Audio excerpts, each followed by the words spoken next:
I hope everybody had a good lunch, and I pray you guys don't fall asleep. I don't think you will. We have two very energetic, bubbly, and very interesting list of panels today. I couldn't run away from them from chatting. I had to pull them up. Okay, so in this session, we have with us Dr. Aneil, from the Head of Healthcare Services for IA International Assistance, and also we have CS over here, Dr. Lim CS, founder of the Medirydge Consulting.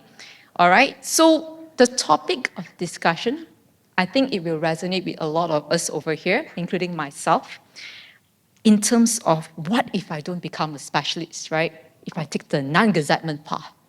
Because I think in Malaysia, our script is pretty standard in the past. It's like you graduate from housemanship, you pursue your master's degree, your postgraduate, you graduate with a specialist, then you slave for another 2 to 3 years, and then there we go. We get placed around everywhere else. But today we're going to explore a little bit more. It's like, if I choose not to do so, what are the other opportunities out there? Then, of course, before you even jump ship, it's like we want to know what the implications, like due diligence are. We need to tell you this claim first. Okay, so without much ado, so let us first hit the first topic. So Aneil, maybe we start off with you, right? So you have been in the clinicians up to last year when you decided to pivot off into the corporate role. So having spent a large portion of your time dedicating yourself to the medical service, when you make that career change, what was the response from your family, your friends? Got it.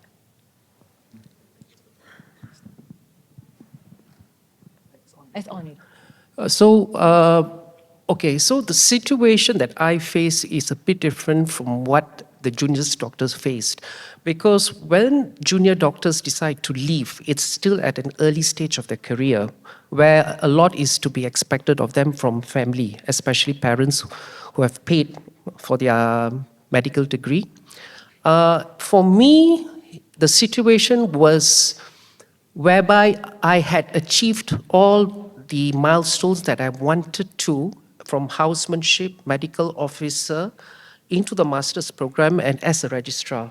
Okay? So my situation is that when I decided to leave, I had very supportive colleagues, friends, family, because I had already reached my potential ceiling in the government service.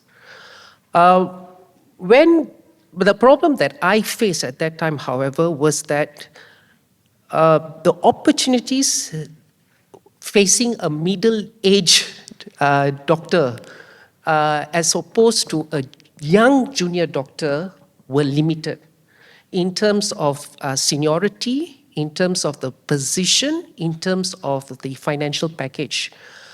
That was what I faced, and I had applied to multiple. I tried pharmaceuticals, I tried insurance, but the role and the package that was offered to me could not match what I was earning in government. That was my situation. So I still tried. I had to learn how to tailor-make my CV, meet new people, talk to people in the industry. I had to try to find a way, because for me, once I knew that I had no more career in the government, I had to leave, because it was stagnation. And for me, I think you need to grow. If you don't grow, you're just going to stagnate, and then that's the end of your career. And by luck, after I actually had a friend who I had helped years ago when he was also facing the similar situation. He is the one who recommended me. So I believe in karma. You help someone, you just never know, years down the road, they will help you back. And through him, I got this offer, and I managed to move into the corporate world with a better package, with better perks, and I consider myself very lucky. I think we're very grateful to have two different perspectives. Like I say, Dr. Aneil is from the perspective of a group of doctors who have been practicing for the longest time. So moving out, I think these are the challenges that he faced. Whereas CS, I believe you moved out of your clinical position a lot earlier. Do share with us a little bit. So good afternoon. My name, they call me, my past life. Let me introduce myself, then you'll know my history very soon. So for the audience, my name is spelled wrongly. If you're in LinkedIn, you want to look for me, it's Chearn, Chern. The A normally jumps away from the Sern, Searn. And over the years, sometimes the taxi will have a Chernobyl. My name have changed to Chernobyl before, so this is normal. So in my past life, they call me CS for short, and it stands for cesarean section, right? Serious. So you know where I come from. Now in the pharma for the past 20 years, I'm a dinosaur now. So for past 20 years, I am called customer service. So my initial is very good in the pharmaceutical, right? So with that introduction, I would say that 2006, I left clinical practice after 5 years. And not surprisingly, I was doing MRCOG and UMMOG before I dropped everything and decided to go into the corporate world, the dark side. And I just realized now, if you're entrepreneur, they call the even darker side, is Dr. Azhar will tell you later. So Dr. Azhar is my ex-colleague as well. So just to give you a perspective, I wanted to share this is very important. Reason is I was very involved in all the guidelines, clinical practice. That is 2006, which is 20 years ago. And this is a very sad thing that the things did not change much over the years. And when they have the video early on, means it is still there, right? The main reason I left clinical practice because after 5 years of obstetrics and gynecology, I'm so near in the first year of MOG UM and going almost part 2 MRCOG, right? And I decided not to proceed. Reason is I cannot see myself being a head of department in Malaysia doing the mundane work. I took up ONG because I cannot sit down as a GP, so that's why ONG is more of surgical and medical mixed up together. Now, fast forward today, for 20 years in the corporate, it's not even one single day I regretted. I practiced in Kuching and HKL, and my record was from 5 p.m. until 3 a.m. Guess how many cesarean sections I did in HKL? 10 hours, I did 8. And I'm not going to be proud of it because by the end of 2 a.m., we're all very tired. And I'm very lucky the patient did not bleed, right? So 20 years ago, that happened. And I was the first MSL, Medical Scientific Liaison, for Novartis in Malaysia back then. It was not known what is pharma. So I'm telling you a perspective of pharmaceutical. Then very quickly, I went to Bayer, and I moved on to Singapore as a regional, as Muni Pharma. And to be honest, I'm now a Singaporean, but my heart is still with Malaysia. That's why when Selena asked me, I will definitely come back and share with you young chaps that what we have gone through over the years, right? So in a nutshell, if you want to get more into details about how pharma works, it is corporate, right? Now, Aneil has just 1 year in because he have done more on clinical practice. But I personally made the decision very early on, and none of my housemen believe I quit because most of my housemen now is a specialist, and they made it as what they are. I just drop off earlier to pursue something different. So this is just a very different thing. You have to decide for yourself what best for you, but we'll never know until 20 years later and say, oh, you have done something you like, then go with the path. But as you say, you might need to go through it as you need it.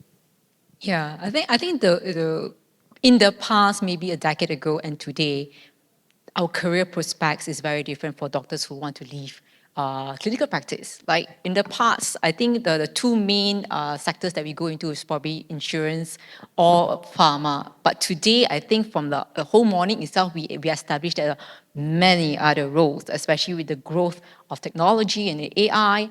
On top of that, then public health is coming into place, right?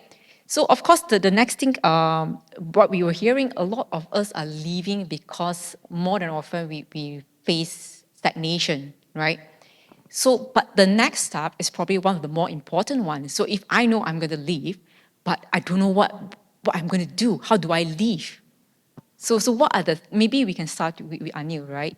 So when you figured that you will leave, what were the next few steps that you take? So when I decided that I wanted to leave, it actually was okay. It is a very different scenario that I faced compared to what a junior person would face, because the opportunities out there were limited. I knew what the fields were, but I could not secure a role that was in line with what I wanted.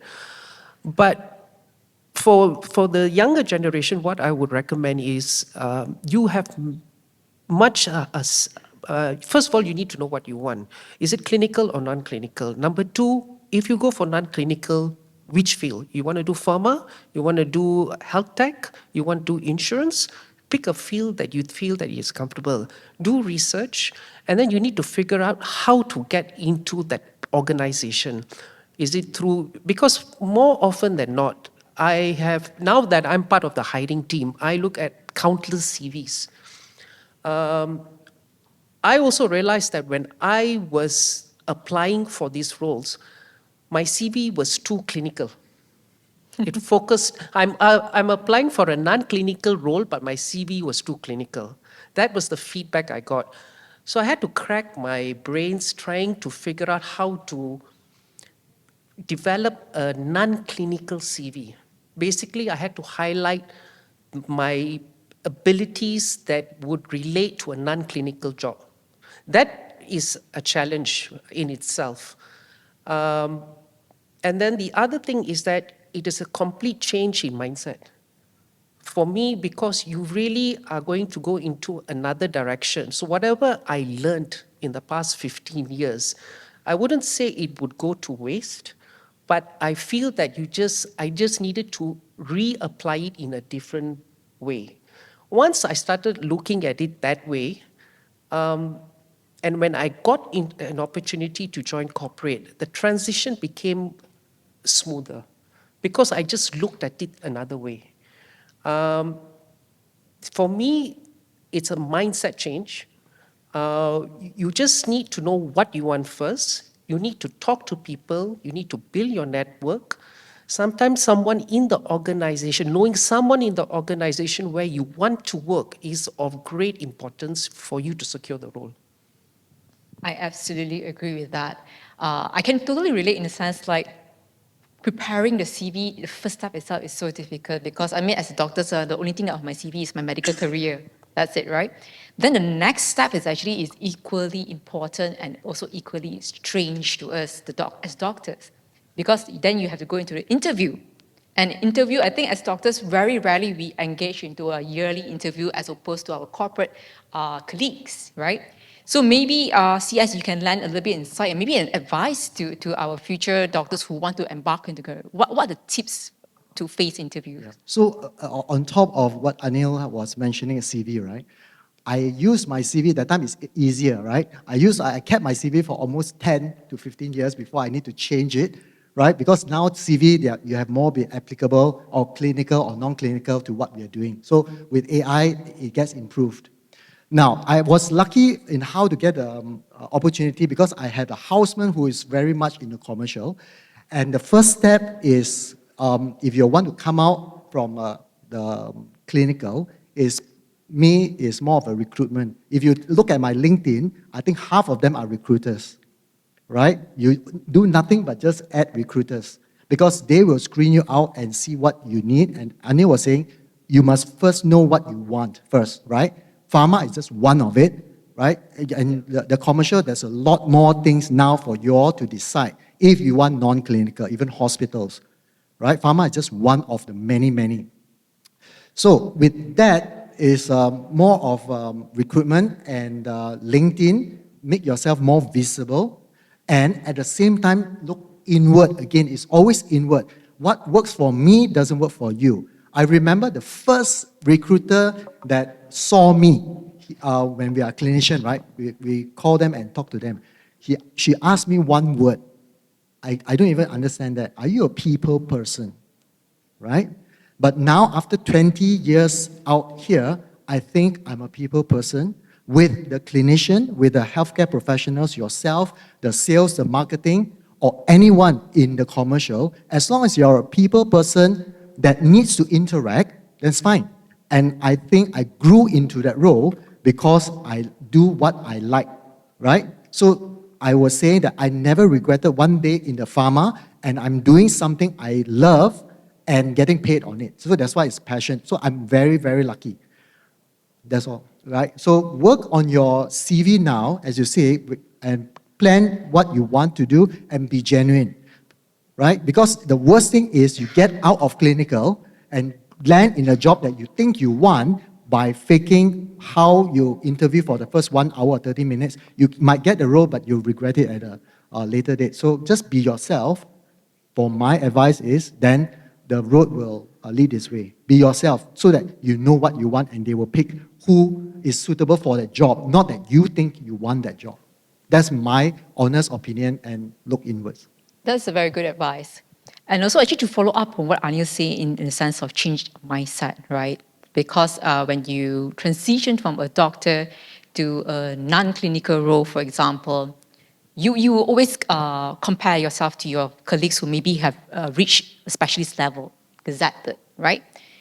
So, but when you switch to corporate, then your skill set is a lot different, as Aneil put it in your CV. I can't use or leverage our medical skill sets to fight for a similar wage in the corporate world, simply because I believe we have very different backgrounds.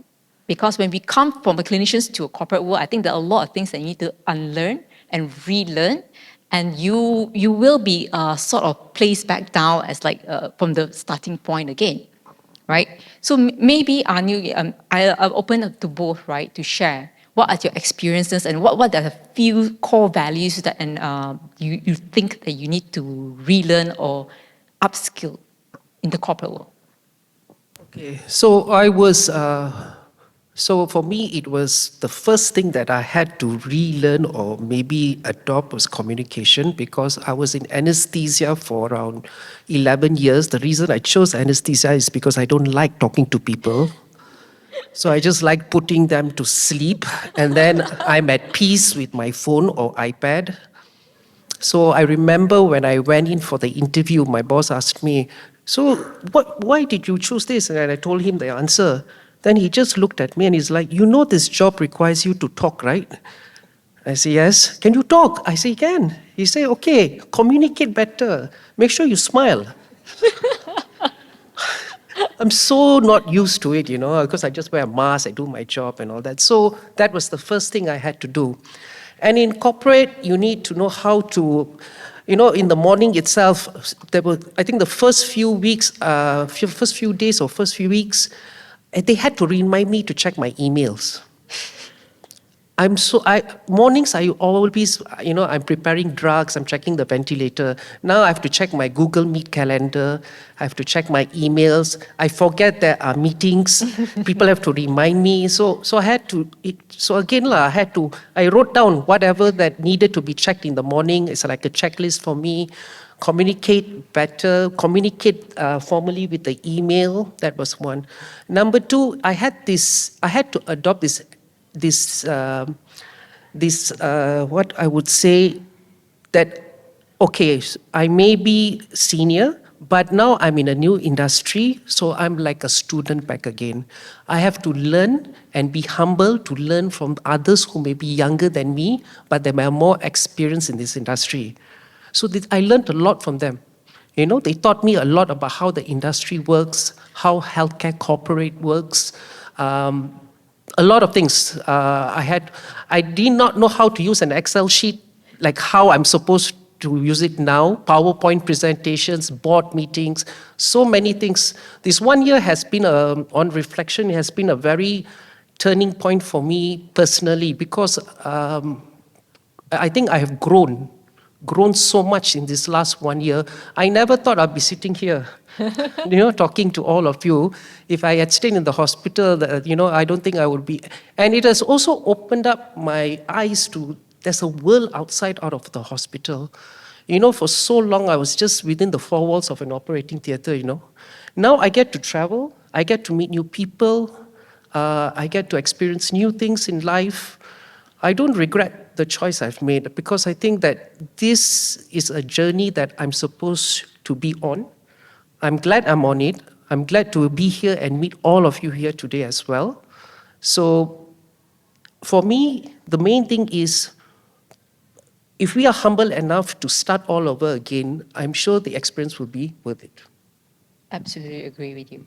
I'll just jump right in. Yeah. Aneil was saying, my mom always say, you're very good in your work because you travel, because I have 10 years in advance or 20 years in advance, and Pharma do send us to countries, and I'm going to Amsterdam and Lisbon and Orlando within this year.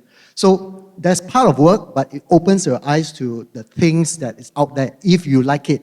All right? Initially, I didn't know, but to your point, you might do something that you don't see in the four walls, right? And the opportunity is there. Back to you. All right. Okay. So now that we have let known to our audiences on what the expectations and to expect when you want to pivot off your clinical pathways, I think the next is, of course, we want to know, when I leave the clinical role, what are the implications and what are the other opportunities that open up? Okay, from the insurance, I mean, I know CS speaks from the pharmaceutical, but let me share with you from the insurance perspective. Okay, there are various roles available within the insurance industry. Okay, so it also depends on whether you have completed your housemanship and you have an APC or not. Okay, so it varies, the roles varies. You can become a claims analyst, a senior claims analyst. You can have a manager role within the insurance claim department. If you have already have 3-4 years experience, you can be a medical advisor. Okay, I'm sure you've seen some of these roles being advertised on JobStreet and LinkedIn. So this is within the insurance companies. Then you have TPAs, third-party administrators. So they are now currently mushrooming in Malaysia. They also look for claims analysts, also manager roles, and also medical advisors. And then they are looking for doctors and nurses. So these are the two various options in my industry. Okay? Within the private hospital, they are recruiting doctors to deal with their electronic medical records, EMR, and some will be for their business opportunities with international patients. So these are the three various things, options that I can share with you from my industry right now. So I just want to go back to your question on the core value because it was in my mind.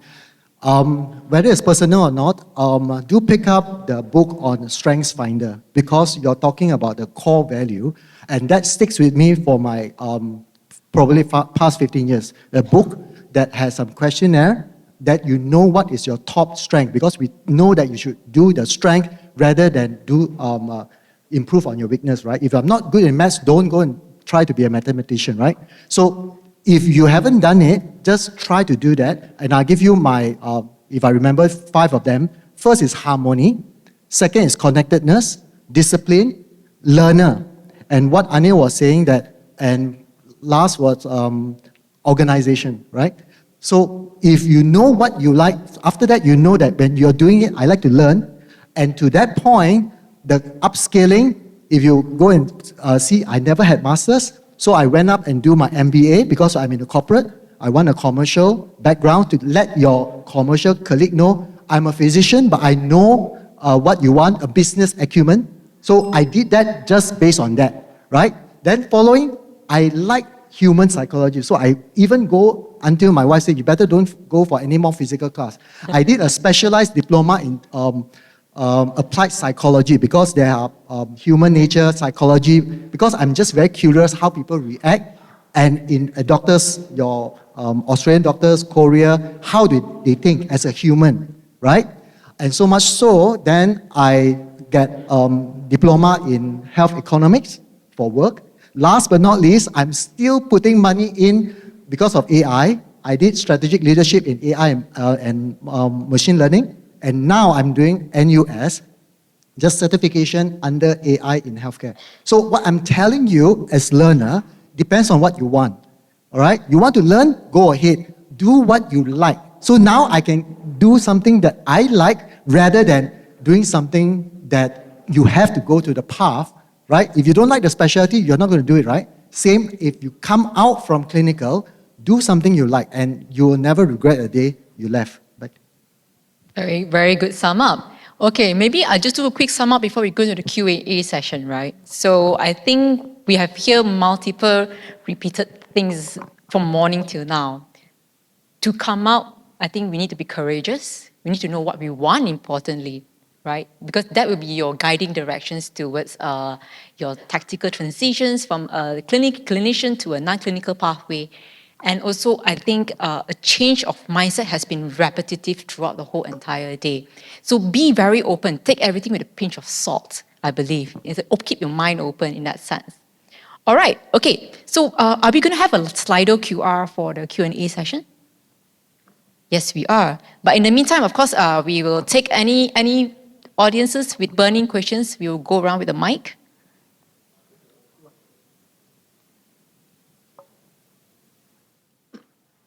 No questions? Burning questions. Burning, drowning, No, dying. no cool questions, just hot and Okay. tasty ones. they're still processing. Anyone? It's such an important forum, right? If you don't become a specialist, what else can you do? No one? Maybe we will start with a lightning round of questions while we wait for them to type Okay. in the Slido, right? We'll put up a QR code for you all to anonymously ask questions. Okay, so if let's say you have run us through your journey, your transition, be it from a senior perspective and even when you was junior. So if I were to ask you, right, so how would you, if your journey were to be made into a movie, what genre would it be? I would like to say horror. You're discouraging them, Aneil. I think I would divide it into two halves. The first half was my life in hospital, where I think I would categorize it as a narrative because I achieved what was expected of me. In the middle, I then had a stumbling block, right? So then I have to start now the second. So I was 44, 45 at that time. So literally midlife crisis. I can't describe it better than that. And then now I have the remaining 15 years of my working life. I've now gone into a totally new environment. I'm enjoying it. So I would categorize that as a new adventure. I look at it that way. Perfect. I'm not very good with genre, but probably I like a movie. Cantonese, we have like a Healing Hands, like a series. I kind of like it because nowadays, Korean movie, we have all the superpowers, right? I'm sure you all are seeing that. But what I think is like that, then I transition into another movie called Painkiller. If you have seen it, it's more like pharma, the oxycodone, and that's exactly what is happening, unfortunately. And I did work for that company when I moved in Singapore 2010. The company is called Moorthy Pharma in Singapore. At that point in time, we already hear about Purdue Pharma and NAP that patients are actually on it in US. They are just prescribing the painkiller, which is opioid, over the counter. Last but not least, I hope that it will transition into a movie like iRobot or even Iron Man, because we are moving into the era that is no longer pretty much scientific. I think it's very real already when we move forward. So yeah, that's how I describe my life. And I want to move together with the innovation and not being left behind. I have one word, I normally put it as stay relevant and still hungry for my own personal gain. All right, thank you. So perfect timing because the questions are all coming in ready. All right, so the first one. So how to start networking to corporate world from a person purely from government sector? Okay. Very good question. Yeah, so this was my this is what I went through, yeah. You have to start a LinkedIn account, which I did. Okay, and then you just have to start networking. You got to get to know people from the industry. I've had junior doctors message me personally on LinkedIn asking for advice on how to come into the industry. So I take time, I will explain to them, this is how you do it, based on what their qualifications are. So, okay, let me just share with you, okay? So if you have not completed housemanship and you do not have a valid APC, you can apply for the job of a role of claims analyst. A lot of companies will take you in, okay? That's one. For a medical advisor role within the insurance and the TPA, they would require you now to have a valid APC. So those who have completed housemanships and they have 2 or 3 years working experience in KKM, you can apply for that. That's your way out, okay? What else is there? Certification for the job of a claims analyst, nothing. You just need your MBBS. For the job of a medical advisor, you just need 2 or 3 year working experience as a medical officer. That would suffice. Just on top of that, for LinkedIn, right? I think if Azhar, I'm just doing advertisement for him. Stay back, and he is the right person to learn about LinkedIn and improve it. And my LinkedIn profile has been going through, I think my first job in Singapore back in 2010 is because of LinkedIn. If not, nobody will fish me out to Singapore. And that time is only starting. And it evolved over time after 2 redundancies in corporate. So don't forget about corporate, you still get retrenched, all right? My last one, I got retrenched. So, and you have to improve it, as what Aneil is saying, networking with recruiters. You don't have to come out and work if that doesn't suit you. So network, that's why I told you half of my LinkedIn connections are recruiters. That point in time, you just add on LinkedIn recruiters so that you get network and so that you're visible there, right? So that is your platform to start and talk to people, and people will talk. Then only you know where is the vacancy as well. That's pure. If you're not those kind of person, you're more introvert, you have to pull out of that a bit. You see, the skill set of NS is very different, and if you need to go out, you have to change, right? So it's over the years that we evolve into what we are.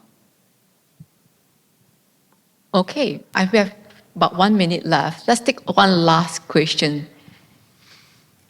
Let's take the last one. So living clinical, is it common or expected to take a pay cut to transition to non-clinical, even having more than 5 years experience? Depending on the position that you apply for, everything is a negotiation, okay? Usually, you can negotiate for maybe a 10 to 15% pay rise, but it also depends on the company, because remember, there is a surplus of doctors applying for the same position. So the leverage is on the employer's hands, not us anymore.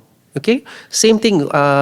Even when my company or I am hiring for doctors as claim analysts, for one post I will get maybe 30 CVs that I have to go through. CVs are very important. I know which is AI generated and which is personalized CV. I already can tell. And then I have to vet through those CVs and maybe handpick 7 or 6 for interviews. And then the interview is another process on its own. You got to be confident. You got to know what is the role of the job you're applying for. What is the company there? What is the background of the company? Because these are questions that we will ask. And if you cannot provide these answers, then I cannot take you seriously. So these are all basic things that you need to know.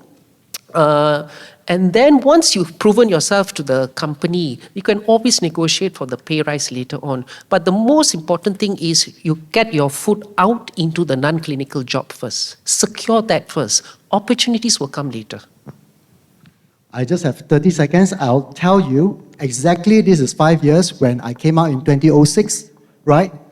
If you want to come out earlier, it's fine, because if I were to join as a GP, 5,000 ringgit, that is much better than what we have in the clinical as a 5 years MO in ONG. I remember it's 5,000 plus, but I'm getting 7,000. After locuming, I might get 7,000. So as a medical advisor in pharmaceutical, at that point in time, I'm getting 5 to 7,000 ringgit. So if you're early, I have a friend who become ONG, almost become ONG specialist. When he want to come out after more than 5 years, right? His government pay is probably about 9 to 10. Corporate will not take you in for that amount because you're starting medical advisor at that level. Last but not least, remember this, when I had in the regional office my first redundancy for the past 3 or 5 months without any job, the first job I got, I have 40% pay cut because you are looking for another lower rank job. So beware of that. And this is very real situation. So if you can stomach that, then do it. So I've gone through that 40% because you want the job, right? Then you have to stomach the pay cut at the corporate level. Same here. If you're in clinical, if you want that, come out early, then you get that. If you're too experienced, like what Aneil was saying, then you have to make a conscious decision where you want to start. Because corporate without experience is very difficult to justify how to pay you that. Right? Azhar is here, he will tell you more. I gave you an advertisement just now. A lot of promotion, Dr. Azhar. LinkedIn. All right, thank you so much, both Anya and CS. I think your sharing and journey has been most insightful for most of us. But like most sessions, we come to an end. Let's give them a round of applause, guys. Yeah, a warm round of applause, please. Thank you so much, Hui Mei. Thank you. Have a seat, Hui Mei. I'll introduce them for you. No worries. Gentlemen, you have to leave the stage.